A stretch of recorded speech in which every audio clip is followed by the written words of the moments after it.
Hello everyone. In this video I'm going to go into depth about the SAS Lounge that's in Newark Airport in New Jersey. As an avid traveler around the world, I always wondered how the lounges were and if they're actually worth the price. So stick around for a little bit and let's see if it's worth the money or if it's just worth just to hang out and wait in the departure gate. As a born and raised New Yorker, about an hour and a half north of New York City, I hate New York City traffic, which is why I always travel out of Newark Airport, which is about 9 miles outside of Manhattan. I try to avoid at all costs to travel out of JFK or LaGuardia Airport, which is also located right in Queens. I can expect at least a half hour to over an hour added to my commute home if I leave out of JFK or LaGuardia.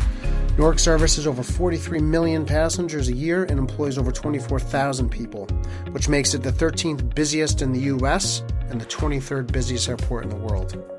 So enough about Newark Airport. The real reason of this video is to talk about the SAS Lounge. I booked SAS Airlines because I took them before to Copenhagen in December for my birthday, and I wanted to experience it again, but this time I decided to go with the lounge and to experience it and see how it all went. So before I actually went and upgraded to the lounge, I decided to play my luck and try and upgrade my seats, which would have included the lounge anyway. You get the lounge, it's only $50 a person, so I did some navigating and some research on the SAS website to put it in bid. From what I read and from what SAS employees have told me over the phone, it's pretty much an auction and you play your luck if you get the highest bid or not. The bid begins roughly around 8 hours before your flight and you'll get a notification if you won the upgrade. They make you put in your credit card so that way it guarantees if you win the auction or not. Gives you fast tracking, priority boarding if you go SAS Plus, and then the SAS Business, which is what I wanted. I've never flown first class, never flown business. You get the bed that folds down completely. Unfortunately, I did not win the auction or the bid to upgrade, so I just went on back on the website and ordered the lounge and went over to Terminal B and was getting ready to enjoy the lounge.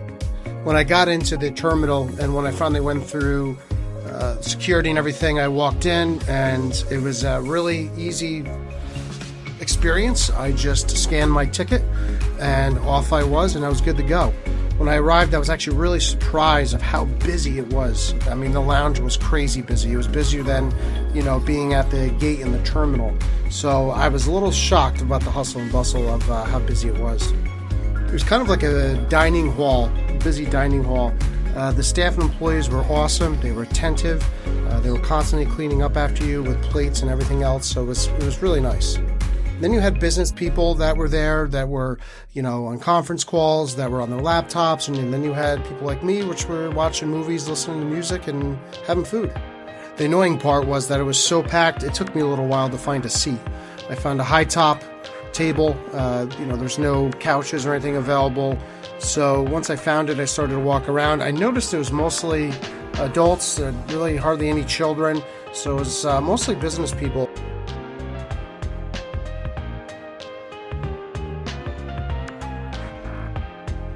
Once I got over the fact that it was really overcrowded and people were kind of bumping into each other a little bit, but everyone was super nice. Everyone kind of made way for everyone to get through and to get their drinks and their food and stuff like that, and I was really able to now enjoy what they had.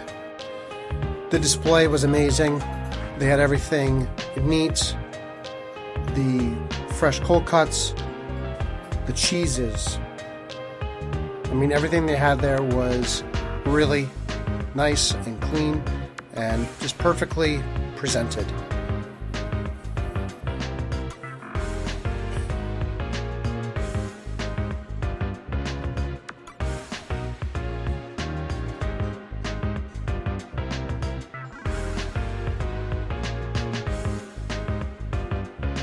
So right on the other side of the cold cuts and the salad bar, which is right here, are the hot plates, which had some pigs in a blanket, had some sausages, had some assorted vegetables, which were phenomenal.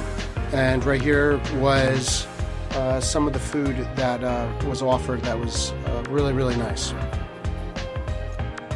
This is where it could be worth it. If you like to have a few drinks at an airport, then you know that your tab will grow really fast and quickly. Typically at an airport you spend between $8 and $14 on a drink. The bar here Has 2 beers on tap and has white and red wine, assortment of different liquors, and some stuff to mix it with. So definitely worth it. For me, the lounge paid for itself with just 3 drinks. And then, of course, we can't miss out the 2 coffee machines where there's hot chocolate, cappuccinos, you name it. This machine has 2 of them, which I'm glad it did because I have so many people here. And they had lemonade and different types of drinks. So that's it. So the biggest question is it worth it? People have asked me.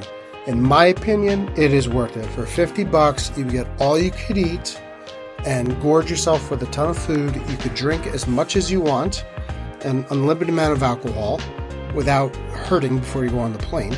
So I would say absolutely. The $50 that you spend, I think you'll spend a lot more if you ever have the same amount of food at an airport restaurant.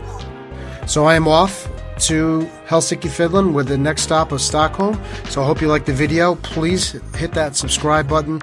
I'm going to be doing a lot more content. I'm new to this, so please like and comment if you have any questions.